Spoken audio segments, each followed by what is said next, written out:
following interns in my office be granted floor privileges until July 26, 2024. Esme Vroom, Preston Kotick, Turner Vaughn, and Caitlin Hagstrom. Without objection. Thank you, Madam President. Israel is our strongest and closest ally in the Middle East. It is in our mutual interest to provide Israel the support they need to be able to destroy the terrorist group Hamas and secure the release of the remaining hostages. I am committed to doing that. My colleagues joining me today are committed to doing that. And yet the Biden-Harris administration has repeatedly appeased the radical pro-Hamas elements of their base. In fact, President Biden had to be pressured to put a meeting on the calendar with the Prime Minister. That should have been a no-brainer. Vice President Kamala Harris, whose only constitutional duty is to preside over the Senate, didn't even attend today's speech. She has one job, and I understand that being the presumptive nominee is new, but she does have a day job here.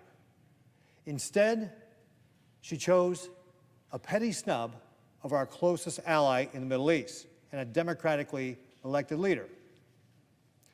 This is not how America should treat its allies. Sadly, this is one part of a larger pattern. The Biden-Harris administration has consistently undermined Israel's democratically elected government. After taking office, this administration gave $730 million to UNRWA, an organization that has been described as essentially being a branch of Hamas. President Trump had ended their U.S. taxpayer funding. President Biden and Vice President Harris brought it back. Their actions caused American taxpayer dollars to directly support Hamas terrorists in their attacks on our ally and our citizens. At least 12 UNRWA employees, funded in part by Biden and Harris, directly participated in the barbaric terror attack on October 7th. Over 100 UNRWA employees have ties to Hamas or other Islamic Jihad entities. Over 1,200 Israelis were killed, including nearly 24 American citizens. Many were taken hostages. 8 Americans are still being held hostage today, somewhere in Gaza, 291 days after October 7th. We need to stand with Israel until Israel completes its mission to free the hostages, bring justice to the terrorists, and restore peace. That's the best solution for the Israelis. That's the best solution for the Gazans. That's the best solution, period. The Biden-Harris administration has also pressured Israel towards a ceasefire with the same barbaric Hamas terrorists that want to kill Jews and have pledged to continue to perpetrate atrocities like October 7th.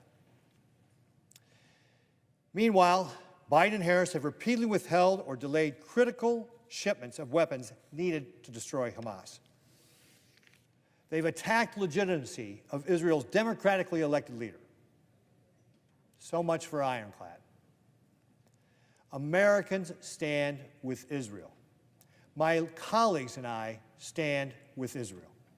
We're proud to stand with Israel. The Biden-Harris administration should do the same. Thank you to Prime Minister Benjamin Netanyahu for his comments earlier today. They reminded us why it is so important that Israel is successful in destroying Hamas. They'll be doing the world and civilization a favor in doing so.